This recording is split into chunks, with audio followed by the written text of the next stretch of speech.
And today we're looking at something really profound. It touches on how we see failure, faith, and maybe even divine purpose in our own lives. We're drawing directly from a reflection on the story of Elimelech and Naomi in the book of Ruth. Specifically, the source material is really insightful. In this week's sermon from our pastor, titled Fragments of Grace, it digs into their journey in a fascinating way. Yeah, it asks us to look past the obvious tragedy, the famine and loss, and see how God might actually work through our decisions, even the flawed ones. So our mission here really is to unpack that central aha moment from the sermon. How can God use our imperfections, our losses, our, apparent failures, not just fixing them, but using them as actual puzzle pieces in his bigger story? Understanding that could change everything about how we view our past mistakes, right? Absolutely. Right. It's potentially transformative. Okay, so let's jump right in with something we can all relate to, that feeling of leaving. The sermon really zeroes in on this moment of big change. Whether it's moving across town or like emigrating to a whole new country. There's that mix of feelings, isn't there? Fear, excitement, maybe some trembling, worry. It's all in there. Yeah, and the preacher makes it so relatable. He shares his own experience coming to a new country 35 years ago, the strange smells, the humidity, just that raw tension of the unknown. It really pulls Elimelech and Naomi's ancient story into our present moment, doesn't it? It makes their vulnerability feel very current. Exactly, and it's that vulnerability, that pressure, that pushes Elimelech to make his big decision. Right, let's look at the context. Ruth chapter 1, verses 1 and 2. They're in Bethlehem, which ironically means house of bread. The irony, yeah. But this house of bread was fragile. Their farming, their survival, it all depended on getting the right amount of rain at the right time. The early rains, the late rains. So if the rains failed? They failed. Their whole existence was basically an exercise in depending on God for provision. They had to keep looking up. And then a severe famine hits. So Elimelech acts. He does. And this is where interpretations often diverge. A lot of traditional takes see his move to Moab as, well, an abandonment of faith. Like he stopped trusting God to provide in the promised land. Exactly. But the sermon we're drawing from, Fragments of Grace, it really pushes back against that simple judgment. It hesitates to condemn him so quickly. How does it reframe it then? Well, it sees him less as a failure of faith and more as a responsible head of household. Someone being enterprising, actually. Okay, so using his own initiative to solve a critical problem for his family, not just passively waiting. Precisely. He's using his human intelligence, his strength, to find a solution. And the chosen solution, Moab, wasn't just some random, desperate move. No, it seems quite calculated when you look at it. Very much so. Geographically, it was close. Only about 50 kilometers or so from Bethlehem. A manageable journey. And the conditions there were generally better for farming. Yeah, Moab was often more fertile, lower elevation, less prone to the kind of drought hitting Bethlehem. Famine was rarer there, so logistically it made sense. And culturally, were they totally alien? Surprisingly, no. The sermon points out the linguistic similarities. Hebrew and Moabite, they shared common roots. Ah, like the analogy used in the sermon. Yeah, the layover in Brazil example. If you speak Spanish, you can kind of get by with Portuguese. It wasn't a complete communication breakdown. So, on paper, moving to Moab was a really solid, rational, strategic choice. Looked right to the eye, as the sermon puts it. A reasonable plan B. But there's always a but, isn't there? Yes. What was the hidden cost? This seems to be where the sermon digs deeper. This is crucial. They made a choice based on pragmatism, probably thinking, look, we can still worship God, even over here in Moab. They underestimated the spiritual environment they were stepping into. Completely. In that era, gods were regional. To live in Moab meant living under the spiritual dominion of their national god, Chemosh. And Chemosh wasn't exactly a welcoming deity. Far from it. The sermon reminds us Chemosh was known for demanding horrific things, even human sacrifices. So trying to maintain faithful worship of Yahweh, the God of Israel, in that kind of culture. It must have been, as the sermon describes it, just exhausting. A constant internal battle, a continual struggle against the prevailing darkness. Imagine raising your kids there for 10 years, surrounded by that. It's hard to fathom, and this is where the sermon draws a really powerful parallel to Lot, Abraham's nephew. Lot, right, living in Sodom and Gomorrah.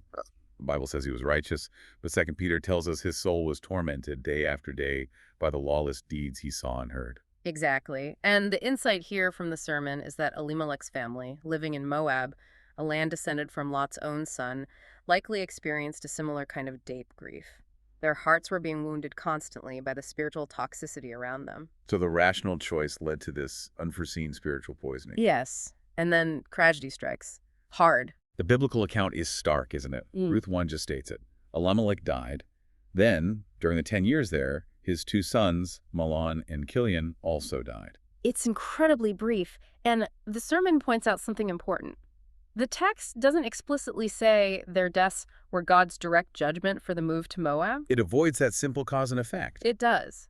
Instead, it highlights something more profound. Even in that dark place, even with wounded hearts, the family apparently continued to cling to God. They kept serving him. And that devotion, even amidst suffering and maybe poor choices. God would have seen that as precious. That's a key emphasis in the sermon. Their imperfect faithfulness mattered. Okay, so this is where we get to the core idea, the fragments of grace concept. Right. How does God view this seemingly failed venture? This is the perspective shift. From a human viewpoint, it looks like total failure. They left, the husband died, the sons died, they lost everything.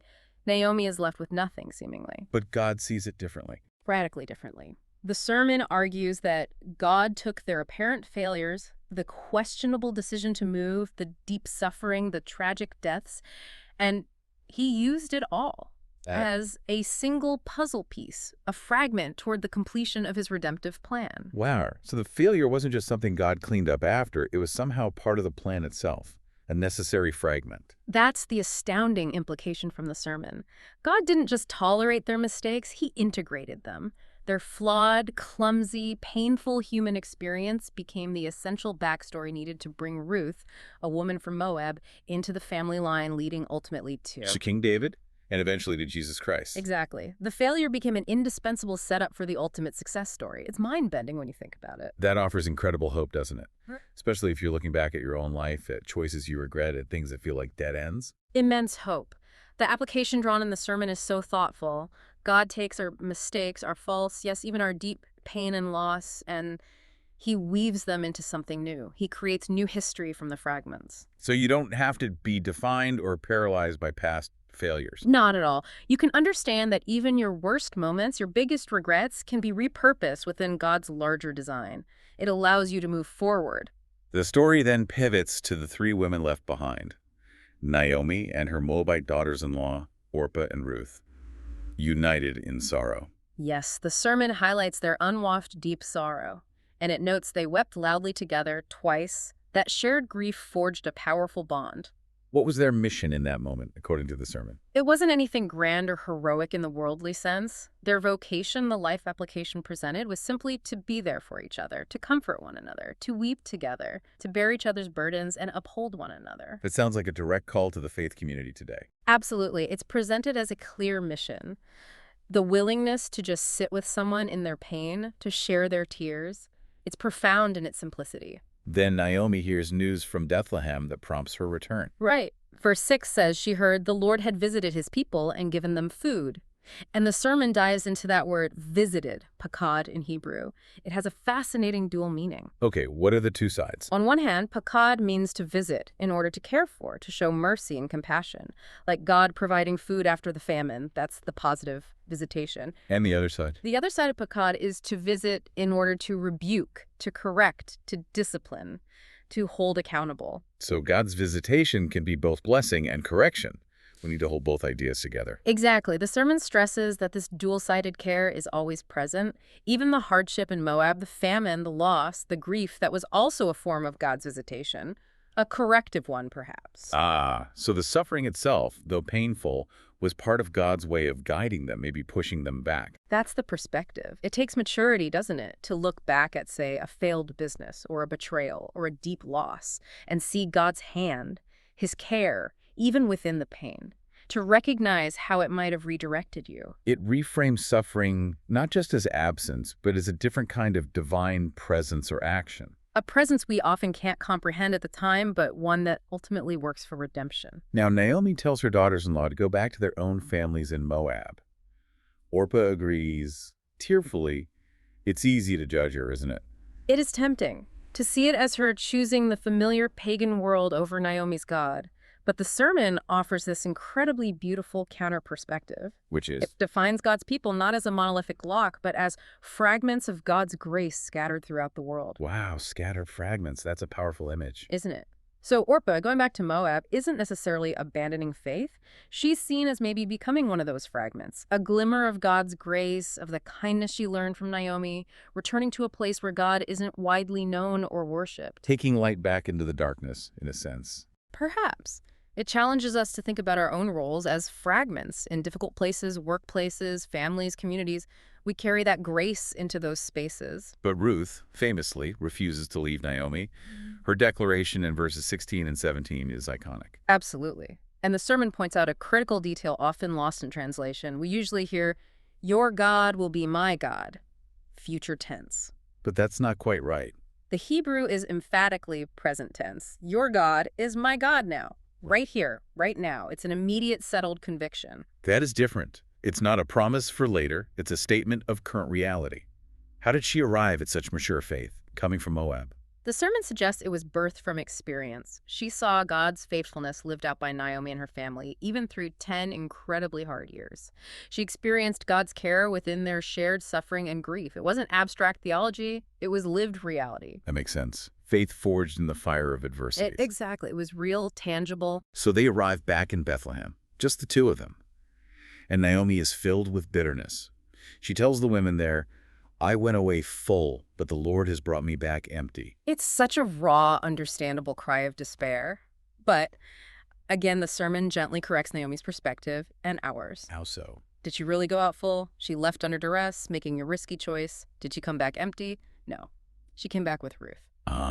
She came back with this incredible woman of faith, service, and love. Exactly. This fragment of grace from Moab was the very thing that filled Naomi's emptiness, her lack, her pain. God brought her back, not empty, but filled in a way she couldn't yet see. Ruth was the beginning of her restoration. Which brings us back full circle to that puzzle metaphor. It does. We are all, in ourselves, insufficient. We feel like fragments, maybe broken pieces. But the sermon's point is that God uses us, not despite our weakness, but often because of it. And every piece matters. Every single one. The sermon emphasizes this.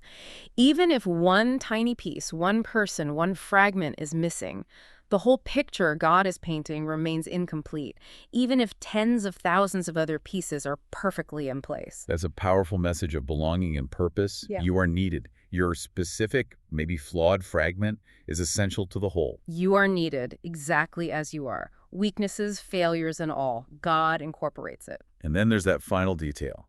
When Naomi and Ruth arrive in Bethlehem, what time of year is it? It's the beginning of the barley harvest. After 10 years of death and barrenness in Moab, they arrive just as life, provision, and new work are beginning. That timing feels significant, like a deliberate sign from God. The sermon presents it exactly that way. It's God signaling hope, signaling a new beginning. He's saying essentially, okay, the waiting is over. Now expect what I am about to do through you. So the encouragement for us listening now is to let go of the shame of past failures and cultivate that same sense of expectation. Yes, be expectant.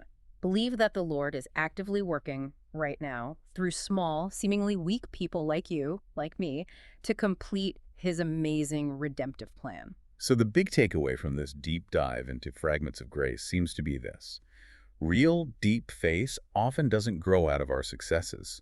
It's forged when we realize that even our flawed choices, our mistakes, our pain, can be essential threads woven by God into his larger story. Beautifully put. Our failures aren't disqualifiers. They can become qualifications when placed in God's hands. Which leaves us with a thought to ponder. If our calling, as the sermon suggests, is to be these fragments of grace scattered everywhere, Then the question becomes, what specific area of darkness in your immediate world, maybe your job, your neighborhood, even within your own family, needs the light from your small, perhaps seemingly insignificant fragment of God's grace this week?